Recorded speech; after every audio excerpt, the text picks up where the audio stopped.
Ama anwani yangu leo hii inaitwa Dhiftaa fil Manami. Kumuota chura usingizini, nini maana yake? Twende pamoja tuweze kuona matukufu. Tunasema kumuona chura usingizini kunajulisha maana yake kwamba mwanamume mfanya ibada mwenye kujitahidi kumtii Mwenyezi Mungu Tabaraka wa Taala. Hiyo ndio maana ya kumuona chura usingizini. Ama nukta ya pili tunasema kuwaona vyura wengi katika mji au kijiji au mahala fulani unapoishi, basi njozi inakujulisha hiyo ni adhabu itakayowapata watu wa mji huo. Ni kama vile katika Qur'ani Mwenyezi Mungu alivyoangamiza baadhi ya watu kwa kutumia jeshi lake tu la vyura. Vyura vikawa mji mzima, mpaka kwenye mavyombo, kwenye maji ya kukoga, yani ikawa tafrani na watu wakahiliki kwa sababu ya vyura. Ama nukta ya tatu ya ndoto ya kuota chura usingizini, tunasema Dhiftaa fil Manami. Mtu anapolala kisha akaota kuwa anakula nyama ya chura, basi njozi hiyo inakujulisha kwamba utapata manufaa makubwa kutoka kwa rafiki zako na watu wako wa karibu. Ama nukta ya 4 ya ndoto ya kuota chura usingizini, tunasema Dhiftaa fil Manami. Mtu anapolala kisha akaota kuwa chura anakunyesheleza au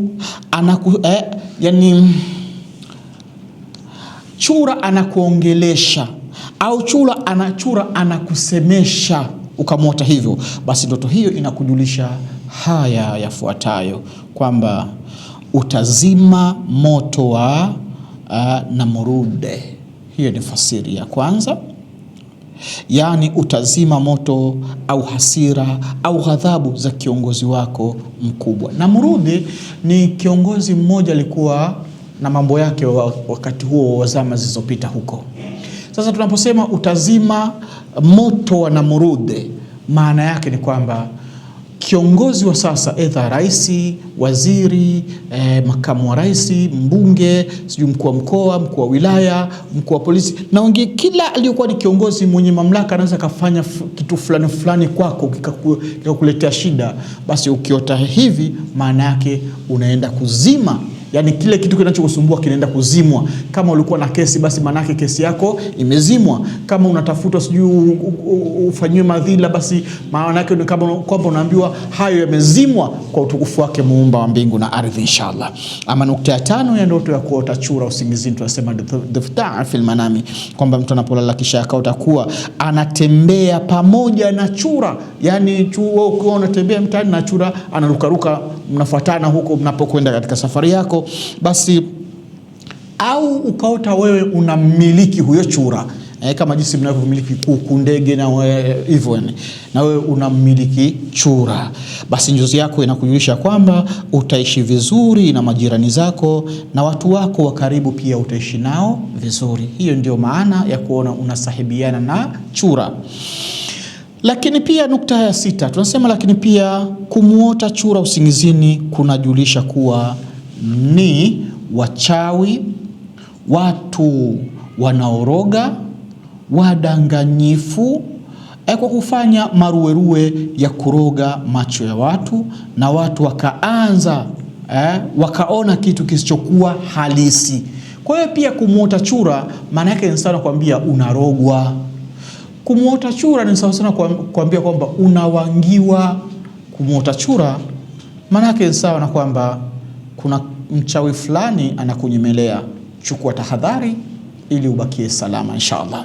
Ama nukta ya 7 ya ndoto ya kuota chura usingizini, tunasema Dhiftaa fil Manami, kwamba mtu anapolala kisha mtu akaota kamuona chura usingizini, lakini maisha yako ya kawaida unayaendesha kwa kazi ya majini.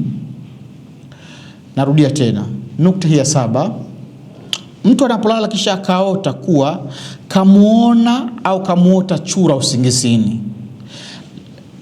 Wakati unapomuota huyu chura usingizini, lakini katika hali yako ya kawaida, sasa maisha yako ya kawaida unaendesha kwa kazi za majini, kama vile uvuvi, ukulima wa ndani ya majini kama vile mpunga na ufugaji wa mwani au ufugaji wa samaki. Ndio, yani kazi zako wewe, maisha yako ili yaweze kwenda katika hali ya kawaida, unategemea maji.